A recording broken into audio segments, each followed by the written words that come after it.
So for the initial setup, we need to set up the address randomization as root. We need to use fno stack protector to compile to disable detection of stack smashing. We also sometimes use -z exec stack and -z no exec stack to tell the computer if we want the stack of the running program to be executable or non-executable.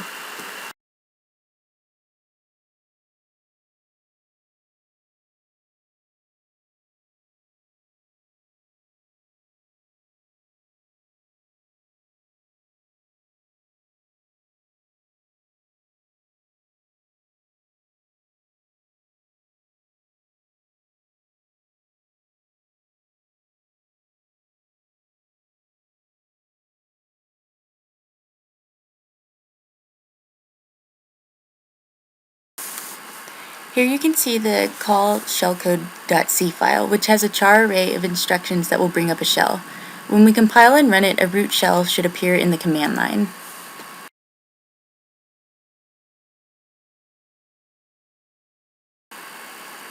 Stack.c is our vulnerable program, which is owned by the root. We have to use chmod to change the permissions and set the root as the owner of the executable.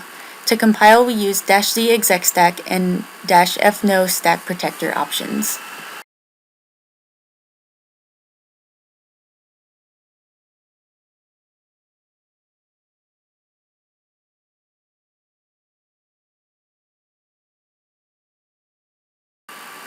Here you can see exploit.c, which is our exploit code that will generate our bad file contents that will cause our shell to launch when we run stack.c.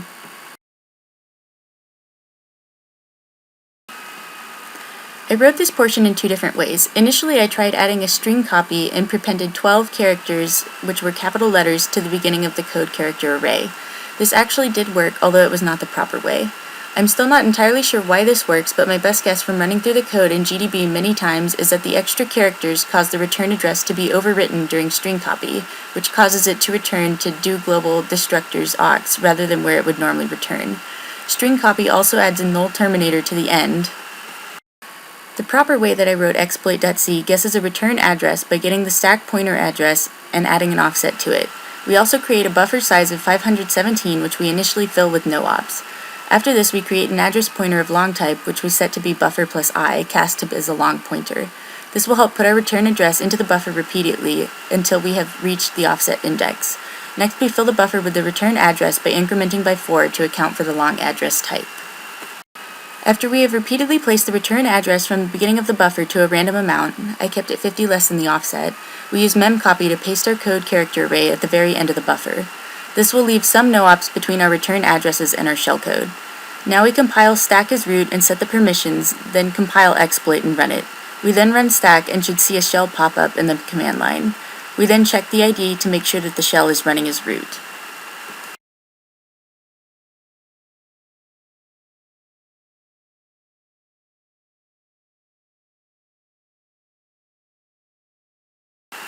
This time we run the same thing with address randomization turned on. The first method, which prepends characters to the code character array, works regardless of address randomization. The second, proper method, rarely works when address randomization is turned on. When it is on, we just have to get lucky in order for it to work. As can be seen here, I was unable to capture the successful run of the stack for the second method.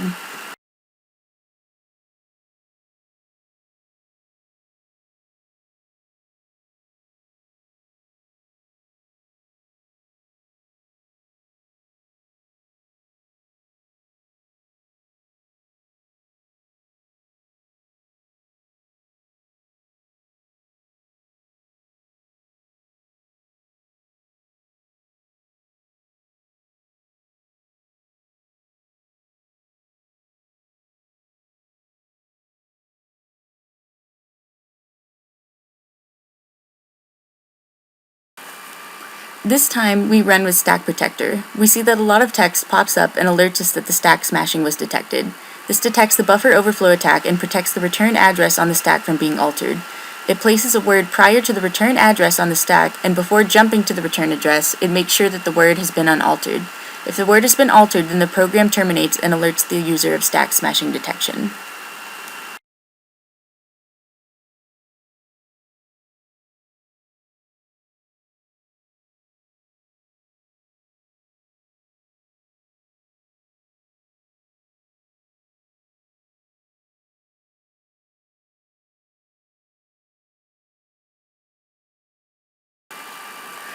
This time, we run with no stack protector, but with no exec stack. We can't get a shell with this option turned on. This makes it to where the stack is unable to run executable instructions, and therefore our shell code is unable to run, and the buffer overflow is simply a buffer overflow, and the program segfaults.